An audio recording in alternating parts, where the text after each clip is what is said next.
Estranha realidade. Uma estranha realidade. Continuam as revelações de Dom Juan sobre o uso das plantas alucinógenas por Carlos Castanheda.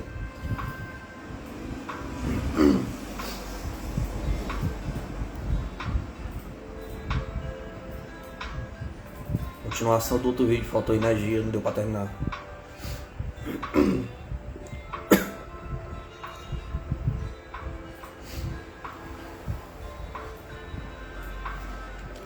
Continuando outro vídeo. Encontrou meu avô no armazém comprando cerveja. Perguntou Lúcio rindo.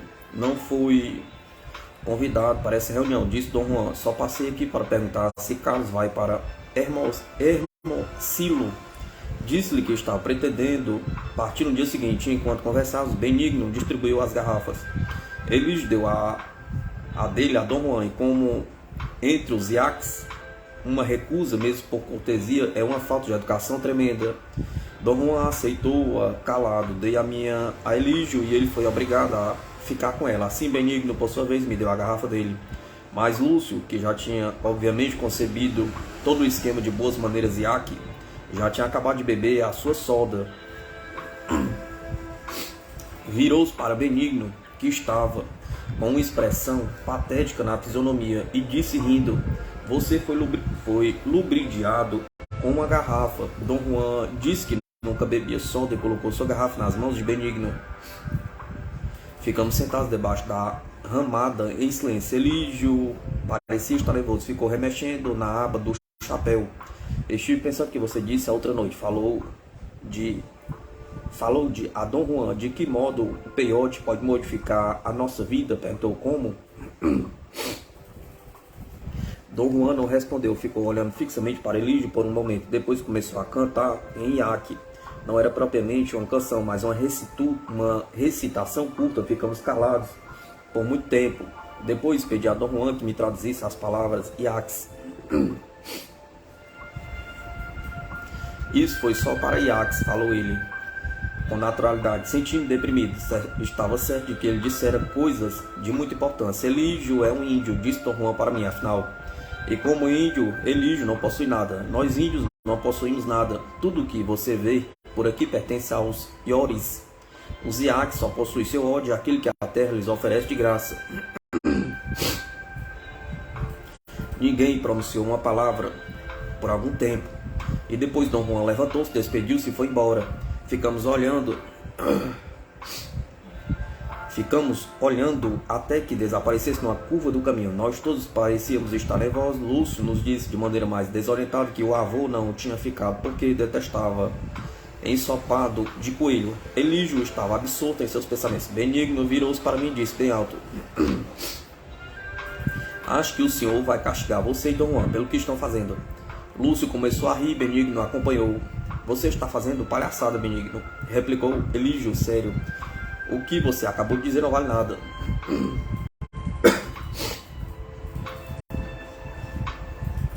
15 de setembro de 1968.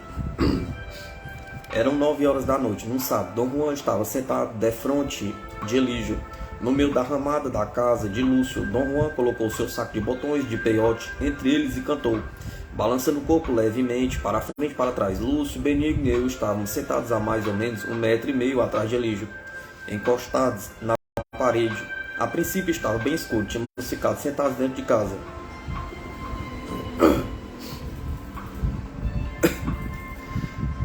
Debaixo do lampião de gasolina, esperando Dom Juan. Ele nos chamara para a ramada quando chegou e nos dissera onde sentar. Depois de certo tempo, meus olhos se acostumaram com o escuro. Reparei que ele parecia apavorado. O corpo dele tremia todo, os dentes batiam incontrolavelmente. Estava convulsionando, com repuxões espasmódicos da cabeça e das costas. Dom Juan falou com ele, dizendo-lhe que para não ter medo e confiar no protetor e não pensar em mais nada. Displicentemente tomou um botão de peiote e ofereceu a Elígio, dizendo-lhe que o mastigasse muito devagar. Elígio grunhiu como um cachorrinho e recuou. Sua respiração estava muito rápida e parecia o som de foles. Tirou o chapéu, enxugou a testa, cobriu a cara com as mãos, pensei que ele estivesse chorando. Passou-se um momento prolongado e tenso, até ele conseguir controlar-se. Endireitou-se no lugar e, ainda cobrindo o rosto, com uma das mãos, pegou o botão de peiote e começou a mascá-lo. Senti uma apreensão tremenda. Até então eu não tinha percebido que talvez estivesse com tanto medo quanto Elígio. Minha boca tinha uma secura semelhante à produzida pelo peiote. Elígio mastigou o botão por muito tempo. Minha tensão aumentou, comecei a grunhir involuntariamente enquanto minha respiração tornava-se ofegante. Dom Juan começou a cantar em voz mais alta, ofereceu outro botão a Elígio. Depois que o rapaz o terminou, ofereceu-lhe frutas secas, mandando que mastigasse bem devagar. Elígio levantou-se várias vezes, dirigindo-se para o mato. Em certo ponto pediu água. Dom Juan disse-lhe que não a bebesse, apenas bochezasse com ela. Elígio mastigou mais 2 botões e Dom Juan lhe deu carne seca. Quando chegou a mascar seu 10º botão, eu já estava quase doente de ansiedade. De repente, Elígio caiu para frente e bateu com a testa no chão. Rolou para o lado esquerdo, teve convulsões. Olhei para o relógio, eram 11h20. Elígio se mexeu, tremeu, gemeu por mais de 1 hora, deitado no chão. Dom Juan permaneceu na mesma posição, defronte dele. Suas canções de peiote eram quase um murmúrio. Benigno, que estava sentado à minha direita, parecia estar desatento. Lúcio, junto dele, tinha caído de lado e estava roncando. O corpo de Elígio amontoou-se numa posição contorcida. Estava deitado sobre o lado direito, de frente para mim, com as mãos entre as pernas. Seu corpo deu um salto imenso. Ele virou de costas, com as pernas ligeiramente dobradas. Sua mão esquerda agitou-se para fora e para cima, num gesto extremamente livre e elegante. A mão direita repetiu o gesto e depois ambos os braços alternaram-se num movimento lento e trêmulo, semelhante ao de um arpista. O movimento foi se tornando mais forte aos poucos. Os braços dele tinham uma vibração visível e subiam e desciam como pistões.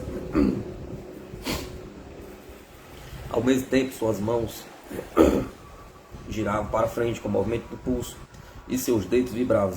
Era uma visão bela, hipnótica e harmoniosa. Achei seu ritmo e controlar muscular uma coisa incomparável. Então Elígio levantou-se devagar, como se esticasse contra uma força envolvente. Seu corpo tremeu, ele se agachou e depois empurrou-se, tomando a posição ereta. Seus braços, tronco e cabeça tremiam como se uma corrente elétrica intermitente estivesse passando por eles. Era como se uma força fora de seu controle estivesse impelindo-o ou levantando. Os cânticos de Dom Juan estavam bem altos. Lúcio e Benigno acordaram e olharam para a cena desinteressadamente por algum tempo, e depois voltaram a dormir. Elígio parecia estar se levantando cada vez mais. Era como se estivesse trepando em alguma coisa. Punha as mãos em concha e parecia agarrar objetos fora de seu campo de visão. Endireitou-se para tomar fôlego. Queriam olhar seus olhos e me aproximar dele, mas Dom Juan me lançou um olhar feroz e eu recuei para meu lugar. Então Elígio deu um salto. Era um salto final formidável. Aparentemente tinha alcançado sua meta. Bufava e soluçava com esforço. Parecia estar agarrado a uma saliência de rocha, mas alguma coisa o perseguia. Gritou desesperadamente. Suas mãos deram mostra de que se iam soltar e ele começou a cair. Seu corpo arqueou-se para trás, convulsionando da cabeça aos pés, com um tremor lindo e coordenado. O tremor percorreu talvez umas 100 vezes até seu corpo cair como um saco sem vida.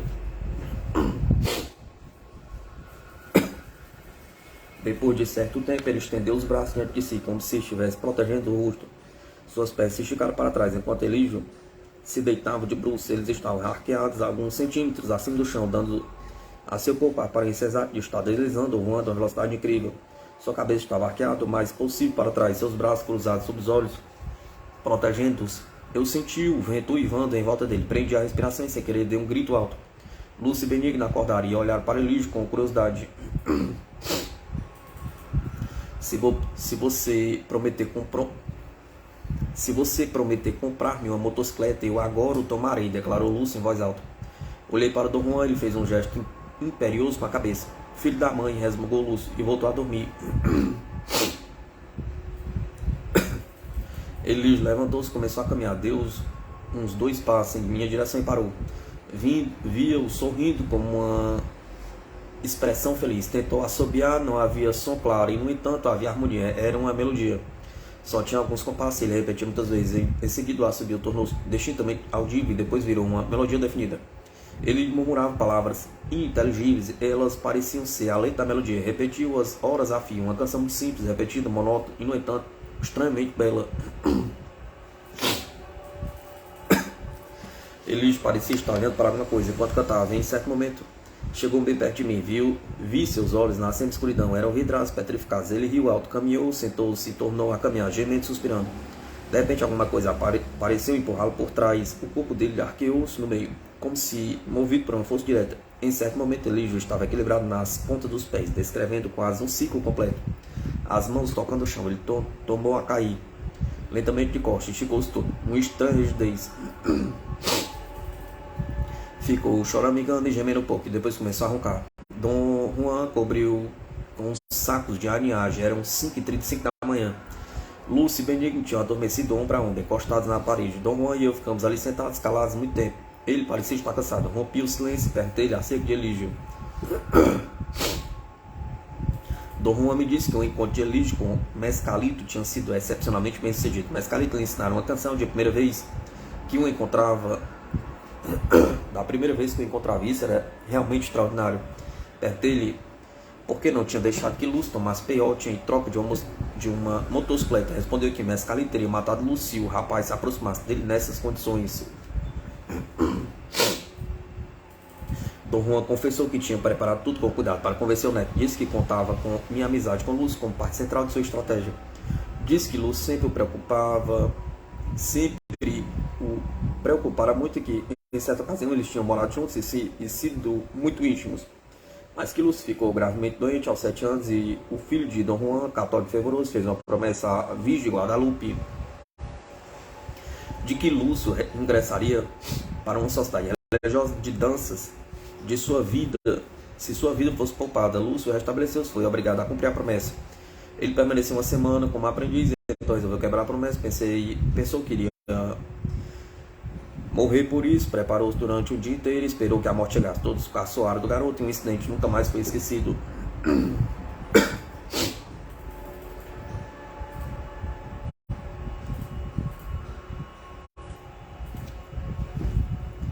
Dom Juan ficou calado por muito tempo, parecia estar absorto em seus pensamentos. Preparei tudo para Lúcio, falou.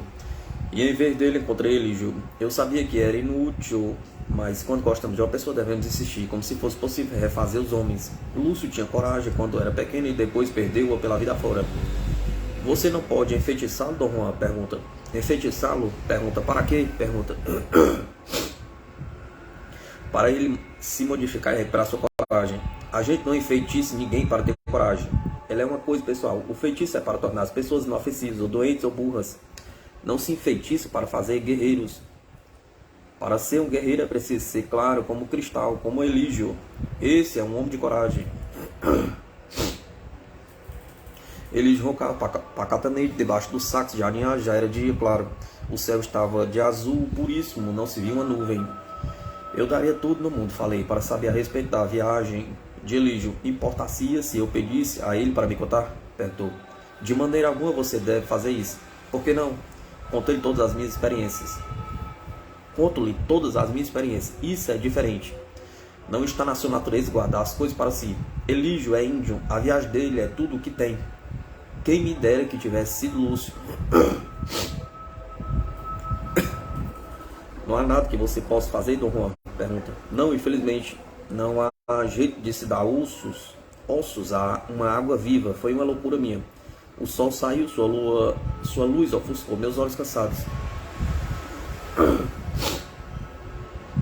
Já me disse várias vezes, Dom Juan, que um feiticeiro não pode cometer loucuras. Nunca pensei que você cometesse. Dom Juan olhou para mim de maneira penetrante, levantou-se, dirigiu um olhar para Elígio, outro para Lúcio, meteu o chapéu na cabeça, batendo em cima dele. É impossível insistir realmente, mesmo sabendo que o que se está fazendo é inútil, disse ele sorrindo.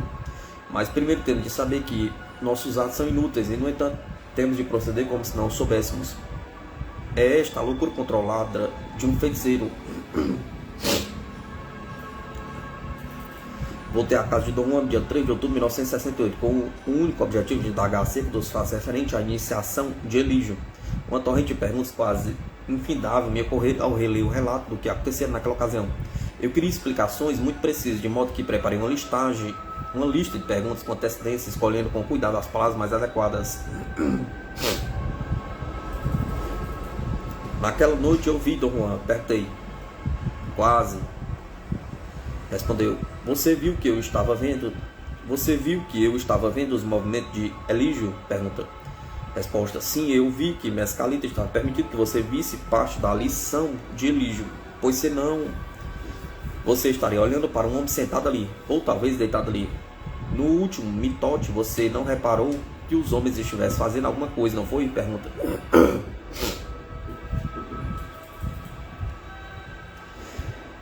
No último mitote, eu não tinha reparado um homem algum fazendo movimentos fora do corpo. Falei-lhe que podia dizer com segurança que só o que registraram em minhas anotações era que alguns deles se levantaram e iam ao mato mais frequentemente do que outros. Mas você quase viu toda a lição de Elígio, continuou Dom Juan. Pense só nisso. Entenda agora como Mescalita é generoso com você.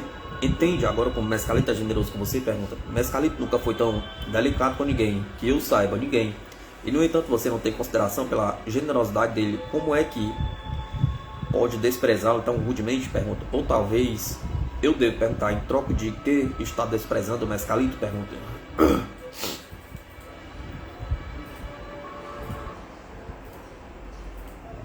Senti que Dom Juan estava mais uma vez me encurralado. Não era capaz de responder a pergunta dele. Eu sempre acreditava que havia largado o aprendizado para me salvar. No entanto, não tinha ideia de que me estava salvando nem para quê. Quis mudar logo o rumo da conversa e para isso desisti da minha intenção de continuar com todas as minhas perguntas preconcebidas e fiz a pergunta mais importante de todas. Será que você me conta mais a respeito de sua loucura controlada? Perguntou. O que é que você quer saber a respeito? Perguntou. Diga-me, por favor, Dom Juan. O que é exatamente a loucura controlada? Perguntou. Dom Juan riu a grande e provocou um estalo, dando uma palmada em sua coxa. Isso é loucura controlada, falou e tornou a dar uma palmada na coxa. O que quer dizer? Pergunta. Estou contente que você afinal me pergunte acerca de minha loucura controlada, pois depois de tantos anos e no entanto não teria a mínima importância para mim. Se você nunca perguntasse, no entanto resolvi ficar feliz, como se me importasse porque você perguntou, como se importasse que eu ligasse. Isso é uma loucura controlada. Nós dois rimos muito, abracei, eu achei a explicação dele uma delícia, embora não a entendesse muito bem. Estávamos sentados como sempre na área bem defronte da porta da casa dele. Era o meio da manhã. Dom Juan tinha um monte de sementes em frente de si, estava cantando-as. Ofereci-me para ajudar, mas ele recusou-se. Catando-as, ofereci-me para ajudar, mas ele recusou. Disse que as sementes eram um presente de um dos amigos dele, e no México Central é que eu não tinha poder suficiente para tocá-las. Com quem você pratica a sua loucura controlada, Dom Juan? Perguntei. Depois de um longo silêncio, ele riu. Com todo mundo. Então quando é que você resolve praticá-la? Pergunta. Cada vez que eu ajo, achei necessário recapitular. Nesse ponto término, se a loucura controlada significava que os atos dele nunca eram sinceros e apenas os atos de um ator. Meus atos são sinceros, disse ele, mas são apenas os atos de um ator.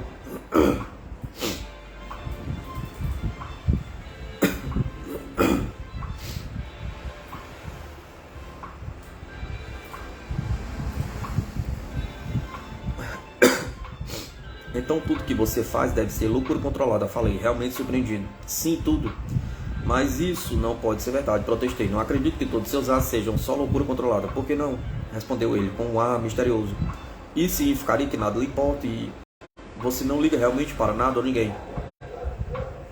Veja o meu caso, por exemplo. Quer dizer que não se importa se eu me tornar um homem de conhecimento, se viver ou morrer, ou fizer qualquer coisa, pergunta. É verdade, não importa. Você é como Lúcio ou qualquer outra pessoa em minha vida, minha loucura controlada.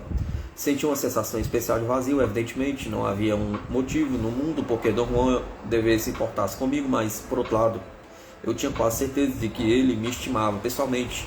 Achava que não podia deixar de ser assim, pois ele sempre me dera toda a sua atenção em todos os momentos em que estivera com ele. Ocorreu que talvez Dom Juan estivesse apenas dizendo aquilo por estar aborrecido comigo. Afinal de contas, eu tinha largado os ensinamentos dele. Estou com a impressão de que não estamos falando da mesma coisa. Eu não devia ter usado o meu caso como exemplo. O que eu queria dizer era que devia haver alguma coisa no mundo com a qual você se importe e que não seja loucura controlada. Não creio que seja possível a gente continuar a viver sem nada realmente nos importar. Isso se aplica a você, respondeu. As coisas importam a você. Perguntou-me acerca de minha loucura controlada e eu lhe disse que tudo o que faço em relação a mim e meus semelhantes é loucura, pois nada importa. O que eu digo, Dom Juan, é que se nada lhe importa, como é que você pode continuar a viver? Perguntei. Riu depois de um momento em que parecia estar resolvendo se devia ou não responder. Me levantou-se e foi para o fundo da casa. Acompanhei-o. Espere, Dom Juan. Falei. Quero mesmo saber. Você tem que me explicar o que quer dizer. Talvez não seja possível explicar, disse ele. Certas coisas em sua vida lhe importam porque são importantes. Seus atos certamente são importantes para você, mas para mim não. Não há mais nenhuma coisa importante, nem os meus atos, nem os meus atos, nem os dos meus semelhantes. Mas continuo a viver porque tenho a minha vontade, porque temperei minha vida em toda a minha vida, até ela se tornar limpa e sadia. Agora não mais me importa o fato de nada importar. Minha vontade controla a loucura de minha vida. Agachou-se e passou os dedos por umas ervas que tinha posto a secar ao sol num pedaço de pano. Eu estava confuso, jamais poderia ter antecipado o rumo que minha pergunta tomaria. Depois de algum tempo pensei num bom argumento, disse-lhe que, em minha opinião, alguns dos atos de meus semelhantes tinham uma maior importância. Observei que a guerra nuclear era positivamente o exemplo mais dramático de um desses atos. Disse que, para mim, a destruição da vida na face da Terra era um ato de uma enormidade arrasante.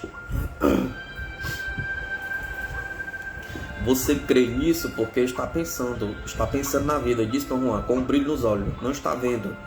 Eu sentiria outra coisa se estivesse vendo? Perguntei.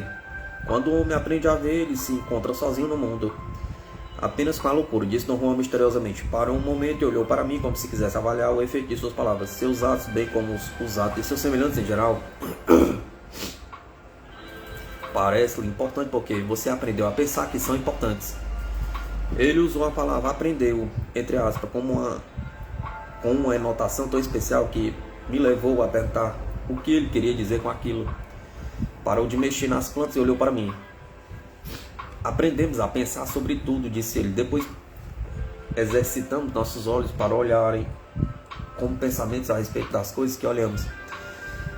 Olhamos para nós mesmos.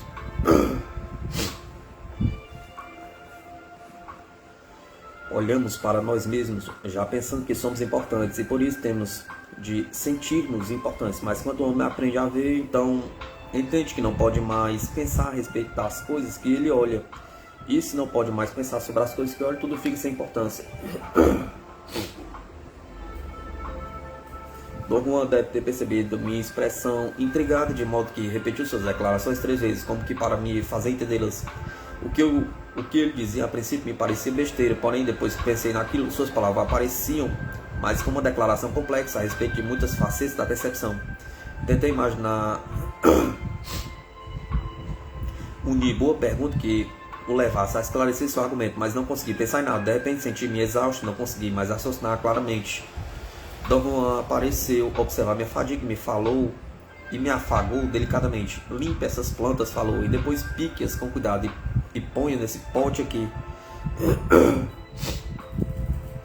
Entregou-me um vidro de café grande e foi embora. Voltei para casa horas depois, já de tardinha. Eu tinha acabado de picar as plantas dele e tinha tido bastante tempo para escrever meus apontamentos. Queria logo fazer-lhe umas perguntas, mas ele não estava disposto a me responder. Disse que estava faminto e que primeiro tinha de preparar comida. Acendeu o fogo, era seu fogão de barro e pôs a ferver uma panela com um caldo de ossos. Olhou no saco de gêneros que eu tinha levado e pegou uns legumes picudos, jogou-os na panela. Depois deitou-se em sua esteira. Tirou as sandálias e disse-me para sentar mais perto do fogão, para poder ver o fogo.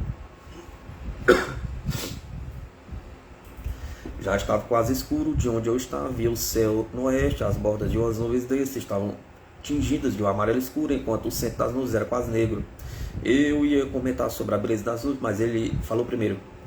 Bordas fofas ao centro, espécie de efeitos foram tão perfeitamente a propósito que me sobressaltei. Ia justamente falar-lhe sobre as nuvens. Então eu lhe passei a perna, falou. Ele em seguida riu com uma despreocupação infantil. Indaguei se ele estava disposto a responder algumas perguntas. O que é que você quer saber? Perguntou.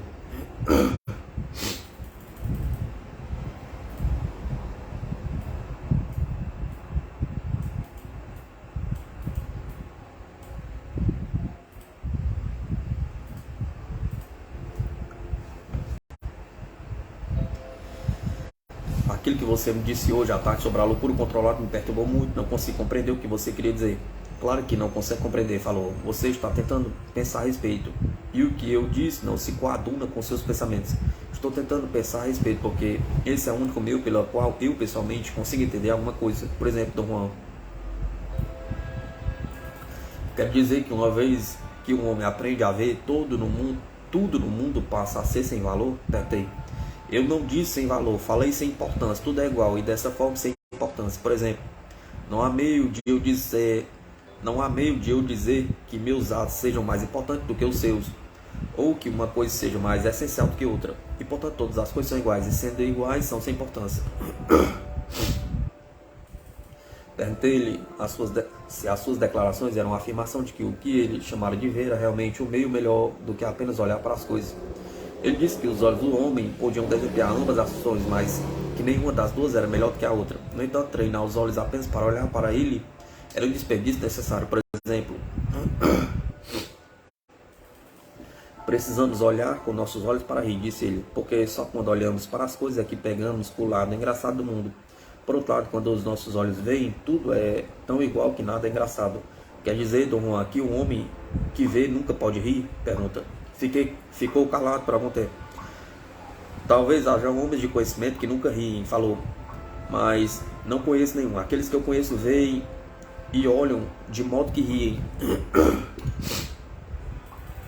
Um homem de conhecimento também pode chorar? Perguntei. Suponho que sim. Nossos olhos olham de modo que podemos rir ou chorar, ou regozijar-nos, ou ficar tristes ou felizes. Pessoalmente não gosto de ficar triste, de modo que sempre que presenciar alguma coisa que normalmente me entristeceria, limite-me a mudar meus olhos e veja a coisa em vez de simplesmente olhar para ela. Mas quando encontrar alguma coisa engraçada, eu olho e rio.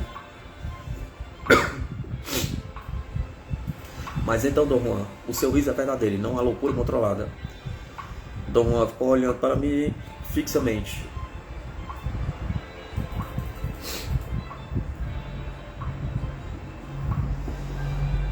Converso com você porque me faz rir, disse ele. Você me lembra uns ratos do deserto de cauda peluda que fica presos quando enfio os rabos nos buracos, tentando amedrontar os outros ratos para roubar a comida deles. Você fica preso em suas próprias perguntas. Cuidado, às vezes aqueles ratos arrancam a cauda tentando livrar-se. Achei a comparação dele tão engraçada que ri. Dom Juan uma vez me Dom Juan uma vez me mostraram os roedores de cauda peluda que pareciam uns esquilos gordos. A ideia de um daqueles ratos gorduchos arrancando o rabo era triste e ao mesmo tempo morbidamente engraçada. Meu riso, como tudo o que faço, é real, disse ele, mas também é loucura controlada porque é inútil. Não altere nada, no entanto, continuar a fazê-lo. Mas, a meu ver, Dom Juan, seu riso não é inútil, ele o torna feliz. Não, sou feliz porque prefiro olhar para as coisas que me fazem feliz. Depois, meus olhos percebem o lado engraçado e eu rio. Já lhe disse isso inúmeras vezes, a gente deve sempre escolher o caminho com o coração para ficar melhor possível. Talvez para poder sempre rir. Interpretei o que ele dissera como significando que o choro era inferior ao riso, ou pelo menos talvez um ato que nos enfraquecia. Garantiu que não havia uma diferença intrínseca e que ambos eram sem importância, mas disse que ele preferia o riso, pois este fazia seu corpo se sentir melhor do que o choro. Nesse ponto sugeri que se a gente tem uma preferência, então não há igualdade. Se ele prefere rir a chorar, o primeiro era realmente o mais importante.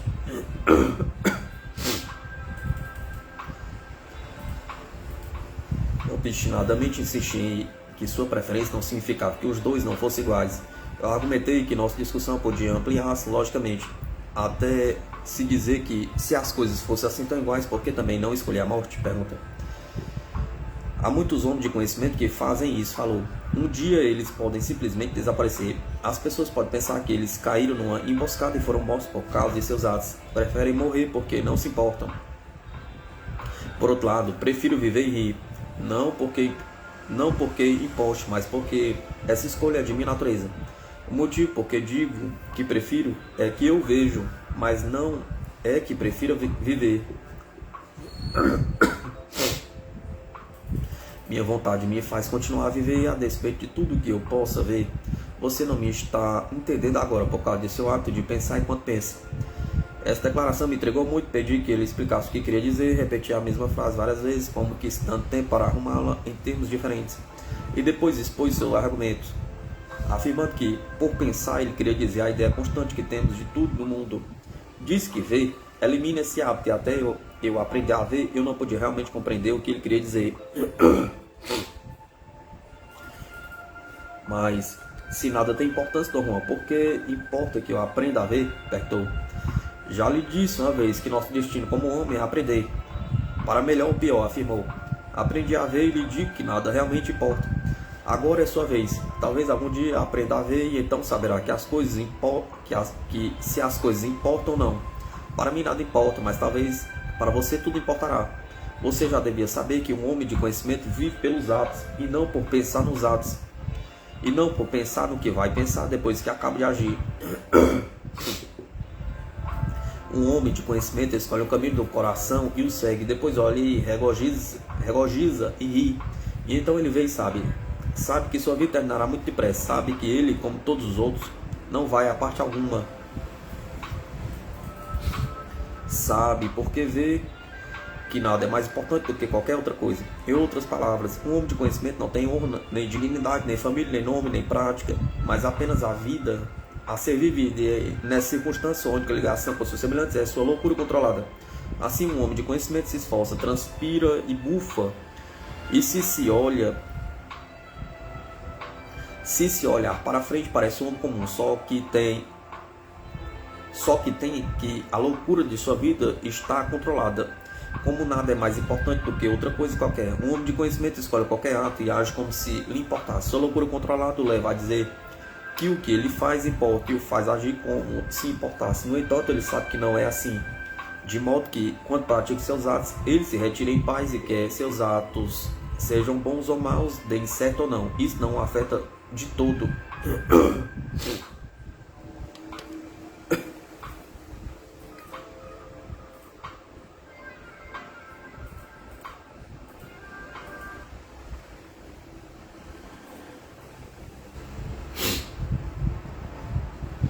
Um homem de conhecimento pode preferir, por outro lado, permanecer totalmente impassível e nunca agir, e comportar-se como se ser impassível realmente lhe importasse.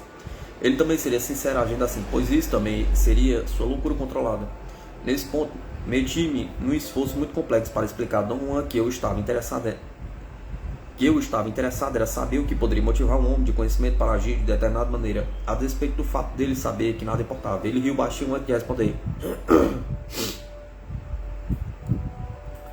Você pensa em seus atos, falou, e portanto tende a acreditar que seus atos são tão importantes quanto você pensa que são, quando na realidade nada do que faz é importante, nada. Mas então se nada importa realmente, conforme você me perguntou, como posso continuar a viver? Pergunta. Seria mais simples morrer. É isso que você diz e acredita. Pois está pensando na vida, assim como agora está pensando em como seria ver. Queria que eu descrevesse para você, para poder começar a pensar a respeito, assim como faz com tudo mais. No caso de ver, contudo, pensar não é a questão, é absoluto, de modo que não lhe posso dizer como é ver. Agora quer que eu descreva os motivos de minha loucura controlada, e só lhe posso dizer que a loucura controlada é muito parecida com ver. É uma coisa sobre a qual não se pode pensar. Ele bocejou, deitou-se de costas, esticou os braços e as pernas. Os ossos dele estalaram. Esteve fora muito tempo, disse ele. Você pensa demais. Levantou-se e foi para o chaparral espécie ao lado da casa. Ali meteu o fogo para conservar a panela fervendo. Já ia acender um lampião de querosene, mas a penumbra era muito calmante. O fogo do fogão, que dava luz suficiente para eu escrever, também criava uma luminosidade vermelha em volta de mim. Larguei minhas notas no chão e deitei-me. Estava cansado de toda essa conversa com Dom Juan. A única coisa pungente em meu espírito era que ele não ligava para mim. Aquilo me perturbou muito. Durante vários anos eu depositara confiança completa nele.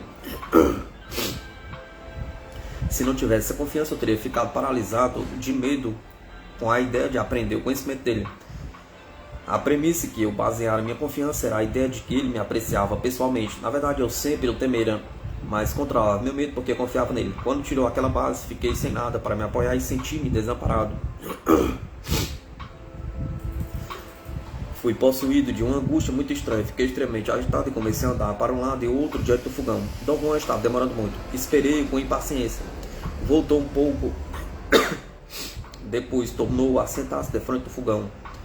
E eu exprimi meus receios. Disse-lhe que estava preocupado porque não era capaz de mudar de direção no meio do caminho. Expliquei que além da confiança que eu tinha nele, também havia aprendido a respeitar e considerar o modo de vida dele como sendo intrinsecamente mais racional, ou pelo menos mais funcional do que o meu. Disse que as palavras dele me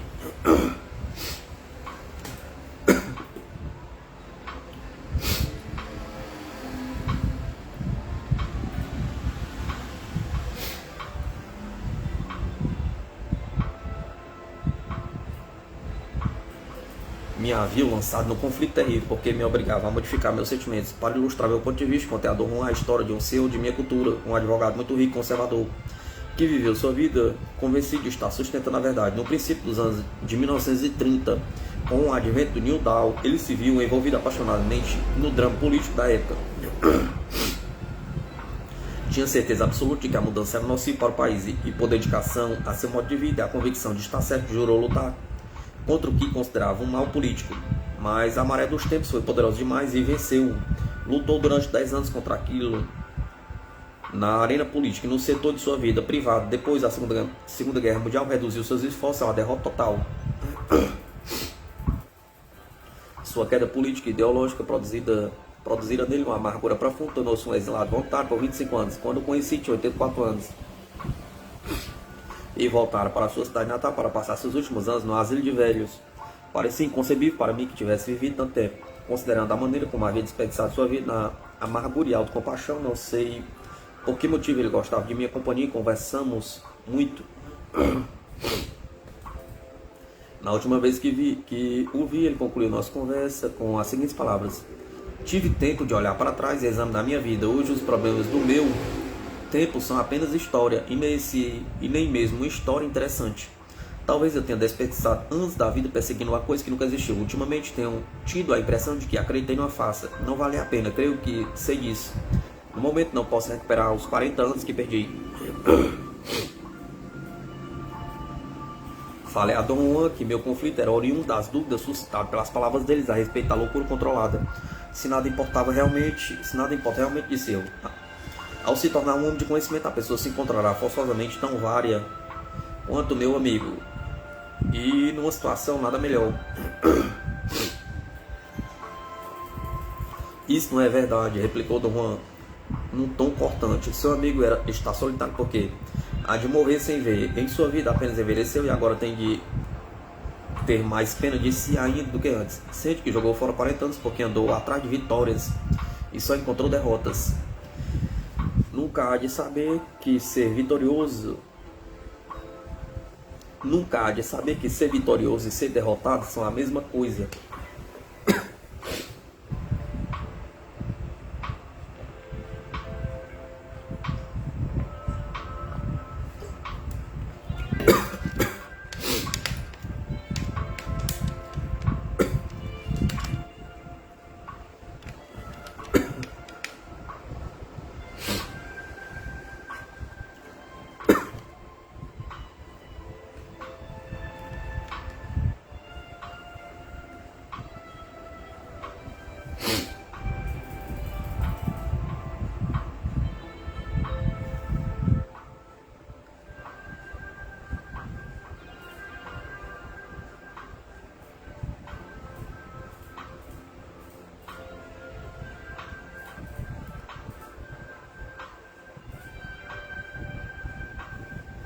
Então agora tem medo de mim porque eu lhe disse que você é igual a tudo, mas está sendo infantil. Nosso destino como homens é aprender e a gente procura o conhecimento como vai para a guerra. Já lhe disse uma centena de vezes, vai-se ao conhecimento ou à guerra com medo, com respeito, sabendo que se vai à guerra e com uma confiança absoluta em si mesmo. Deposite sua confiança em si, não em mim. E então você teme o vazio da vida de seu amigo, mas não existe vazio na vida de um homem de conhecimento. Posso garantir-lhe, tudo está cheio até a borda. Dom Juan levantou e esticou os braços como se estivesse tocando em coisas no ar. Tudo está cheio até a borda, repetiu ele. E tudo é igual, não sou como seu amigo que apenas envelheceu. Quando lhe digo que nada importa, não digo do jeito que ele o faz. Para ele, sua luta não valeu a pena porque ele foi vencido. Para mim não há vitória, nem derrota, nem vazio. Tudo está cheio até a borda, tudo é igual. E minha luta valeu a pena.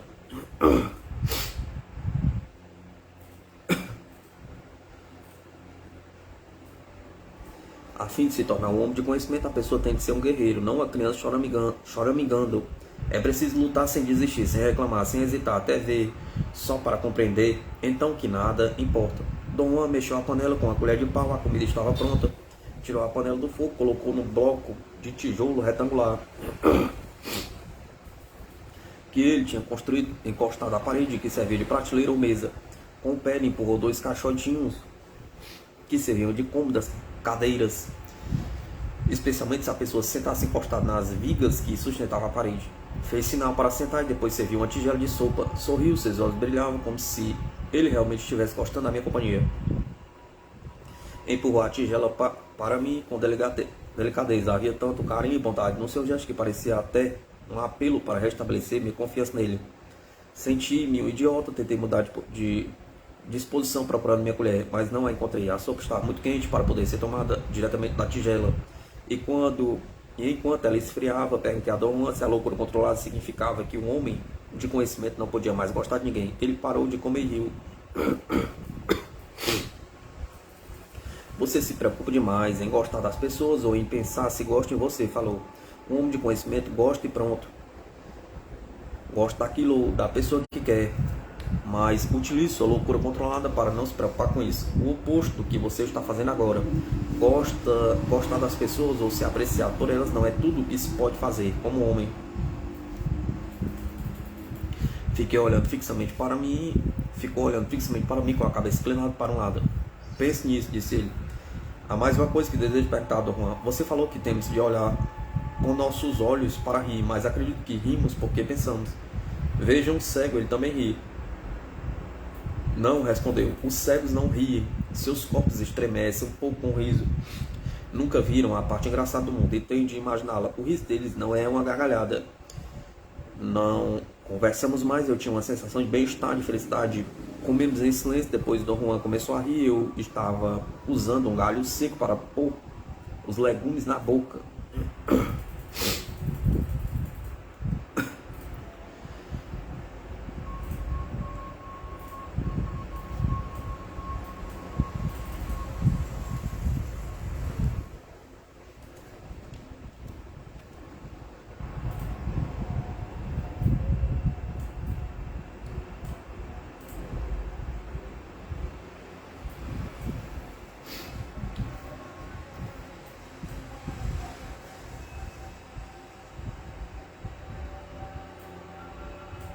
Uma estranha realidade. Continuam as revelações de Dom Juan sobre o uso das plantas alucinógenas por Carlos Castanheda.